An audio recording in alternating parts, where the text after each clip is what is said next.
यह घटना सन 1958 में घटित हुई थी। उस समय में चिकित्सा सुविधा बहुत ही कमज़ोर हुआ करती थी।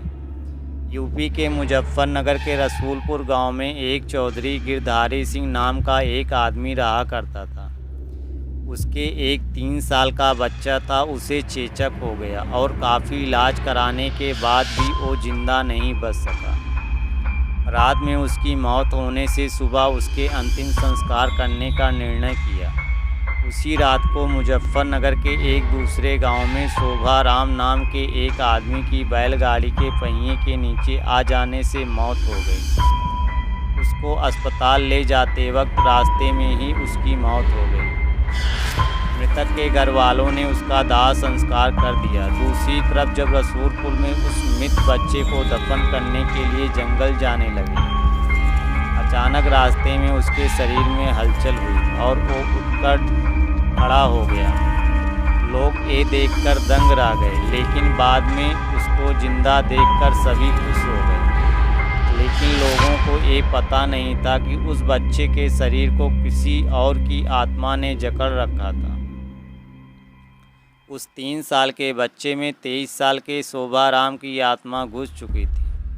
वो अलग जगह पर आकर बहुत परेशान हो रहा था और खाना खाने से मना कर रहा था, लेकिन बड़ी मुश्किल से समझाकर उसको खाने के लिए राज़ी किया। एक दिन वो बच्चा अपनी माँ के साथ उसके ननिहाल जा रहा था कि अचानक रास्ते में वो जगह आई जहाँ शोभाराम की मौत हुई थी।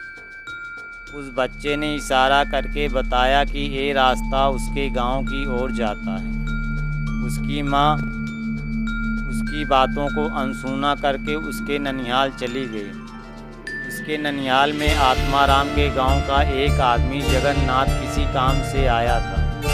आत्माराम की आत्मा ने उसको पहचान कर उसे आवाज़ लगाई। जगन्नाथ को बच्चे के मुंह से अपना नाम सुनकर अचंभा हुआ। जगन्नाथ के पूछने पर उस बच्चे ने उसका पूरा इतिहास बता दिया और बोला कि मेरी मौत से पहले ही तुम लोगों ने मुझे जला दिया और इस बच्चे के खाली शरीर को देखकर इसमें रहने लग गया। जब जगन्नाथ ने ये बात अपने गांव में बताई तो उसके पूरे परिवार के आत्माराम से मिलने चल दिए।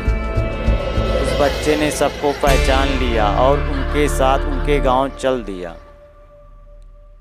और उसने वापस रसूलपुर आने से मना कर दिया, लेकिन लोगों के समझाने पर मान गया। इस तरह वो 2 परिवारों को साथ लेकर चलता रहा।